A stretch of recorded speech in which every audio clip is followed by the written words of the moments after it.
welcome, Mr. Secretary. You're a great friend, and we appreciate it, and we respect it.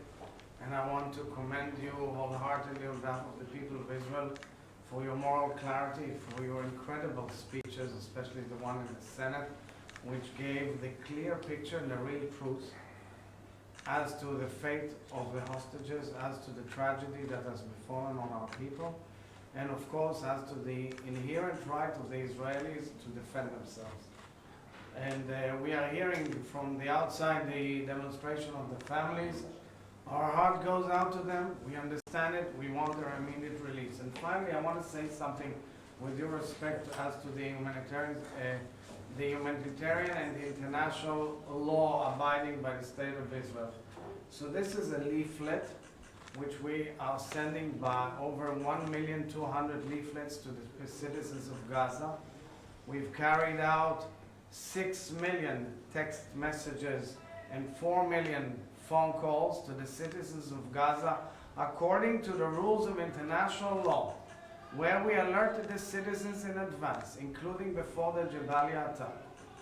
Please move out, because as we have the right for self-defense, we want you to go out of the premises from where missiles and guns and bombs and mortars are shelled at our people, and from where the horrendous, atrocious attacks went out.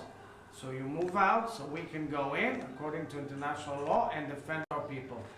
6 million text messages and 4 million phone calls and 1.2 million pamphlets and phone calls in addition to all of that speaks for itself as we protect the civilians, moving out to safe zone, giving them the right and necessary humanitarian aid, and enabling ourselves to defend ourselves. Thank you, Mr. Secretary. Well, thank you, Mr. President. And it's always good to be back in Israel. These are difficult days, but we're here as we've been and as we will remain in solidarity with Israel. We stand strongly for the proposition that Israel has not only the right but the obligation to defend itself and to do everything possible to make sure that this October 7th can never happen again.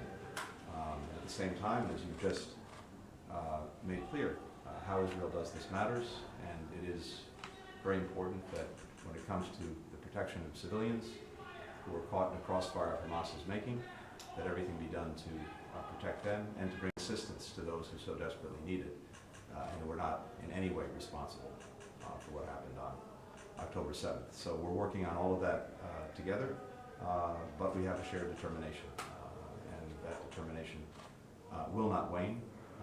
We also are thinking every single moment of our hostages. So many Israelis, Americans, other nationals, and we are determined to do everything that we can to bring them back safely, to bring them back to be with their families and loved ones. Thank you. Thank you. Can we have a handshake? Yeah.